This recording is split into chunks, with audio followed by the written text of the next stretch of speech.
Pour vraiment comprendre ce qui fait battre le cœur d'une ville ou d'un quartier, parfois il suffit de regarder ce qui y pousse. Aujourd'hui, on va feuilleter ensemble le rapport annuel 2024 de la Société régionale d'horticulture de Montreuil. Et vous allez voir, c'est bien plus que l'histoire d'un jardin, c'est celle de toute une communauté. Quand on voit une photo comme ça, on pense tout de suite à la belle récolte, aux légumes frais.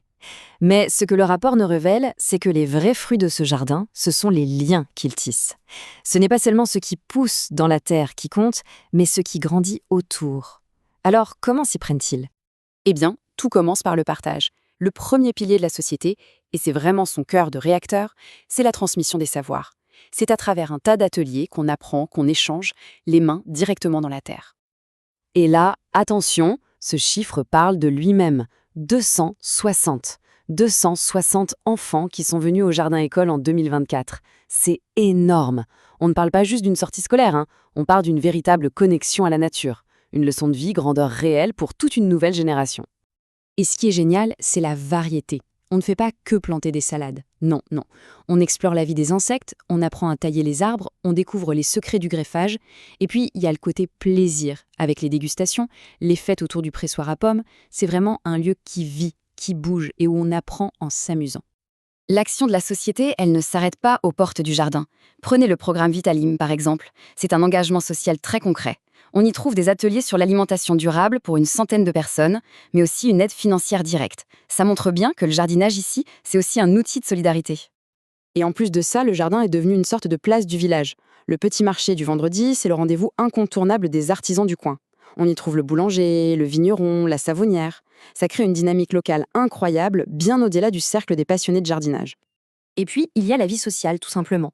Des ateliers de bricolage pour la Saint-Valentin, au grand barbecue l'été, toutes les occasions sont bonnes pour se retrouver. Ça confirme bien que la mission de la société, elle est autant sociale qu'horticole. C'est un lieu de vie avant tout. Bon, on a vu l'aspect humain, la communauté, les activités, mais il y a une autre dimension, peut-être moins visible mais tout aussi essentielle. Ce jardin, c'est aussi un gardien de la mémoire, un morceau d'histoire vivante. Regardez-moi cette comparaison, c'est saisissant. À gauche, une carte postale du passé, l'époque des cultures historiques. À droite, la vie qui a repris ses droits aujourd'hui. Et ce qui est fort, c'est que la société ne se contente pas de conserver. Non, elle fait activement revivre cet héritage. Elle le reconnecte au présent. Et pour bien comprendre de quel héritage on parle, il faut connaître les fameux murs à pêche. C'était une technique de génie qui date du XVIIe siècle pour piéger la chaleur du soleil et faire pousser des fruits. C'est ça qui a fait la renommée de Montreuil dans toute la France. Ces murs, ce sont les fondations historiques de tout le projet. Et cette histoire, elle ne reste pas enfermée dans les livres. Elle se visite, elle se touche presque. Le musée, animé par l'association, a fait découvrir ce patrimoine à 60 curieux cette année. Chaque visite, c'est une nouvelle personne qui devient ambassadrice de cette histoire unique.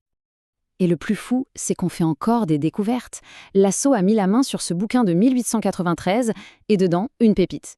On y apprend qu'un certain monsieur Lepreux cultivait des orangers à Montreuil. Des orangers, vous imaginez ? C'est ce genre de détail incroyable qui ressurgit grâce à leur travail de mémoire. Alors, on a vu les activités, l'histoire, la communauté, c'est magnifique.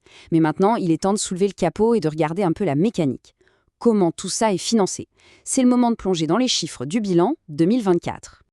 La question est simple, mais la réponse est complexe. Tout repose sur un équilibre, parfois fragile, entre la passion des bénévoles, le soutien des partenaires et bien sûr les réalités financières. Ok, voilà le tableau financier. Le premier réflexe, c'est de voir ce résultat net négatif, moins 6 248 €. On pourrait se dire « Aïe, ce n'est pas bon signe ». Mais en fait, il faut lire ce chiffre d'une autre manière. Parce que ce déficit, en réalité, ce n'est pas une perte. C'est le coût de leur impact social. C'est l'investissement qui a permis de financer les ateliers pour les 260 enfants, de soutenir le programme Vitalim et d'entretenir ce patrimoine unique. En fait, c'est le prix de tout ce qu'on vient de voir. Par contre, il y a un vrai point de vigilance et ce graphique le montre sans détour, le nombre d'adhérents. On est passé de 219 en 2023 à 131 en 2024. C'est une chute de presque 40%. Et ça, c'est le vrai voyant rouge qui s'allume dans ce bilan. Derrière ce chiffre, il y a 88 personnes. 88 soutiens qui n'ont pas été renouvelés. Le grand défi pour l'année prochaine, ça va être de comprendre pourquoi. Et surtout, de réussir à remobiliser les troupes. C'est vraiment crucial pour la suite. Et heureusement, il y a un socle solide sur lequel s'appuyer. Le soutien des institutions publiques, comme la ville et le département, lui, reste constant. C'est une vraie marque de reconnaissance de leur travail et c'est un filet de sécurité essentiel pour tenir le cap. Finalement, ce rapport nous laisse avec une question qui dépasse largement les grilles de ce jardin.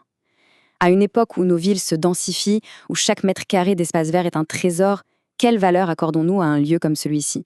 C'est une question qui nous concerne tous. Parce qu'un héritage comme celui-là, ça se cultive et ça demande l'attention de toute une communauté pour continuer à fleurir.